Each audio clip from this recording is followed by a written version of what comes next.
But first, time for Countdown's number 2 story. Tonight's worst persons in the world. The bronze to Steve Douce of Cluster Fox and Friends. Symbol today of the far-right short-term memory loss and xenophobic panic about the president bowing in respectful greeting to the Emperor of Japan.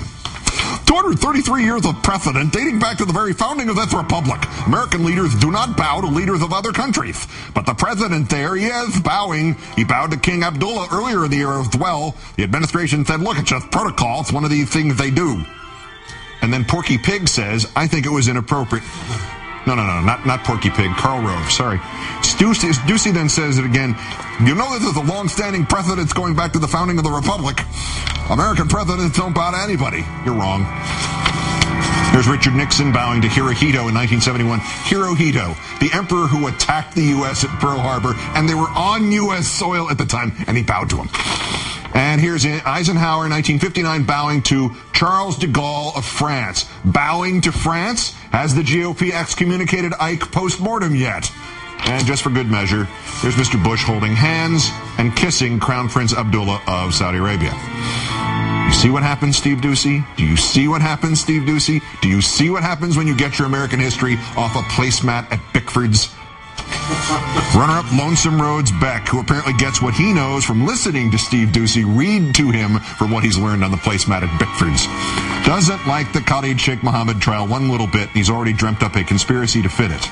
This government is about overwhelming the system. This will overwhelm the system, so what's the best thing? Kick it up to a bigger criminal court. How about the Hague, the ultimate criminal court?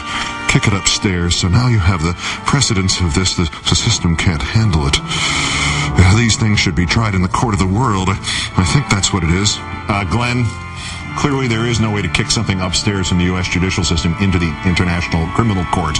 But more importantly, the court only started on July 1st, 2002, and it can't prosecute crimes committed before then. Now, Glenn, remember your math. July 1st, 2002 is what than 9/11?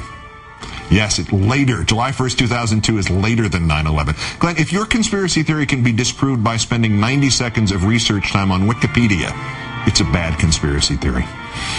But our winner is William Crystal. This is about Fort Hood and Major Hassan, and it is, in short, anti-American. I was very struck also by Janet Napolitano's comment. I hadn't read it before to see her say that the number one priority is to bring him to justice is such a knee-jerk comment and such a stupid comment. He's going to be brought to justice. He's not going to be innocent of murder. There are a lot of eyewitnesses to that. They should just go ahead and convict him and put him to death. Firstly, Bill, if this is the new rule, please report to Leavenworth in the morning. You are guilty of 931 counts of federal felony factual mistakes. But seriously, the men and women that this man killed, however you define him, those men and women of the U.S. military, Mr. Crystal, were fighting for the right to trial, due process, justice. Thanks for spitting on the dead of Fort Hood, William Crystal, today's worst person in the world.